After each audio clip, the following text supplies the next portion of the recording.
So I was in a funk this morning. I was in a funk about my finances and about this upcoming book launch that's happening this week. And it's so interesting to be able to witness it.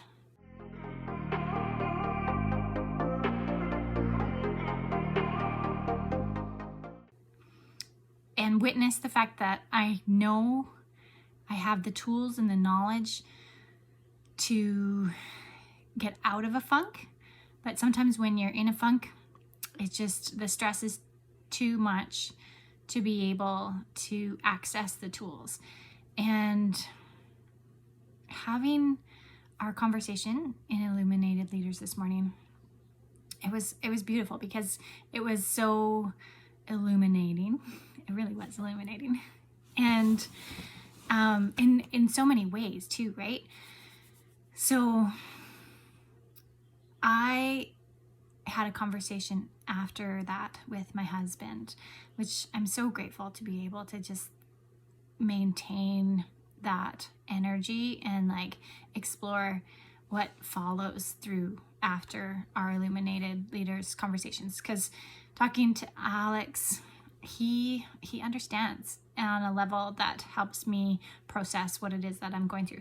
So I had this sort of like ability to step back from how I was feeling and witness it and to observe it. And it's such a gift to be able to do that because it gives me the opportunity to not be so controlled by the emotion, right? So I'm not stuck in that ego. And oh my gosh, I'm so glad that we had that conversation about naming the ego to tame it. And the fact that I have done that before. I'm sure I've shared it on social media a few years ago even, but I forgot. I completely forgot. And that's the fun part about this takeaway is that I was in a funk. I knew I was in a funk. I know I have the tools to be able to get through the funk, and I forgot. And that in itself is divine because that's how we're built. That's how we're programmed. I have been listening to this woman here, Daya, and that's what she teaches. It's like our spiritual practice and we're as humans, our bodies were built to forget, and we have this knowing and we forget, and it's just like our practice is just about that remembering. So that was like the perfect example. The fact that I knew that I have this ego. I mean, I have this whole soul selves framework, which is 5 different names for the ego that I give it in order to tame it, right?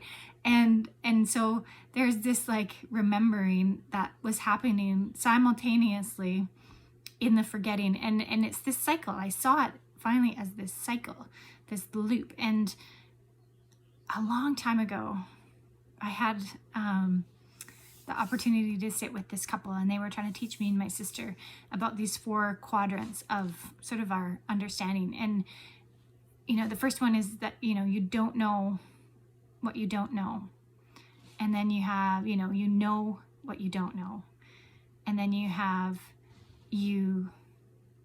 how would that go? You don't know what you know, and lastly you know what you know, right? So there's 4 different quadrants of knowing and not knowing, and this morning became kind of one of those examples when I saw myself sort of stuck in this loop of knowing and forgetting and knowing and forgetting and knowing, forgetting. And I knew that something could be different, but I kept forgetting. And I knew that something could be different, and I kept forgetting. But prior to being in this, I'm going to just call this sort of like a semi-awakened state, because we're always forgetting, but we know that we know, which is sort of the awakening. I was in this state before where I didn't know that I knew, right? I didn't know that I knew. So there wasn't anything to remember. There wasn't anything to forget. And so moving into this, I know that I know, but I forget, can be frustrating, right?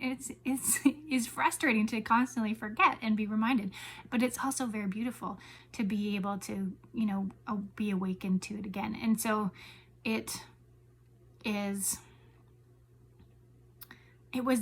that sort of understanding in itself that helped me to start to make the steps to be able to step out of the funk and find the joy and the celebration. Because honestly, this morning I was resolved to accepting the funk and realizing that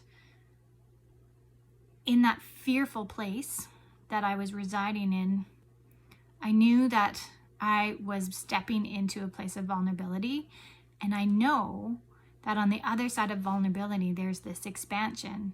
And that in itself, finding that expansion after the vulnerability is really a worthwhile endeavor, and it's exciting, and the potential for growth is unlimited. That's the unlimited potential that we're stepping into. But being in that place of fear, and what it really comes down to is being in that place of without self-love, then it sort of like drains all of the potential for joy out of that entire process and even into the expansion. But because there's expansion waiting on the other side of that vulnerability, that was just enough of a thought to sort of lift me out of that fear to be able to start to look for the joy. So what did I have to do to be able to start to find the joy, to find the celebration in what is, a vulnerable and expansive opportunity that's coming?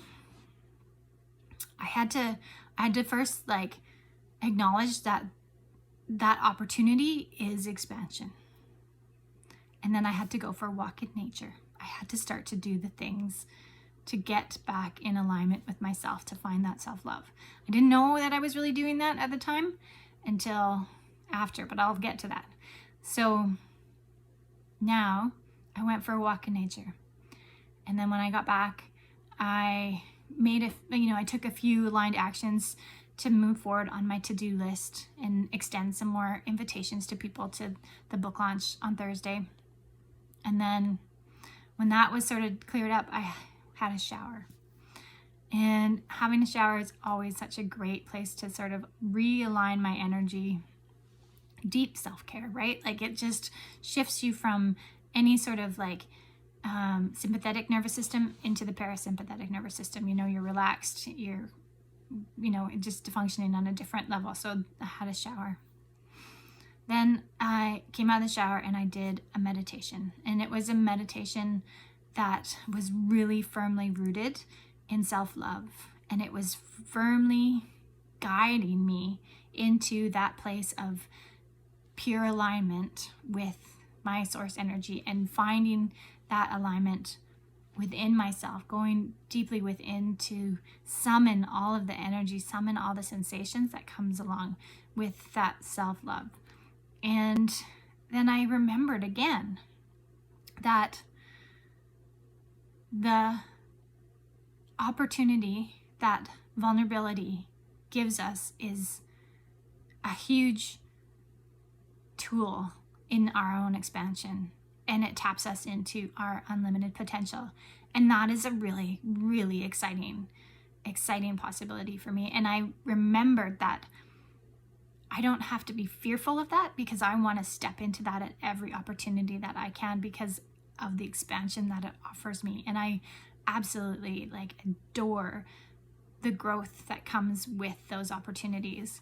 And they can be scary, but now being rooted in self-love, I am completely capable of viewing that situation from a completely different perspective. And the financial concerns that I had this morning, they've all disappeared, because that's not anything that I need to be concerned about right now.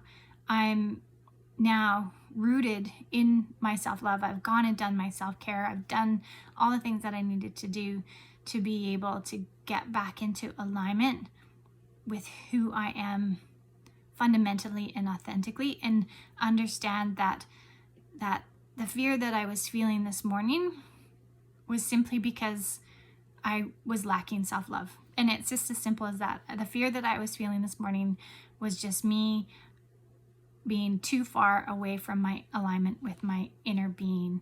And now that I'm back there, all the rest of those worries just go away. And there's only opportunity. There's only opportunity on this side, right?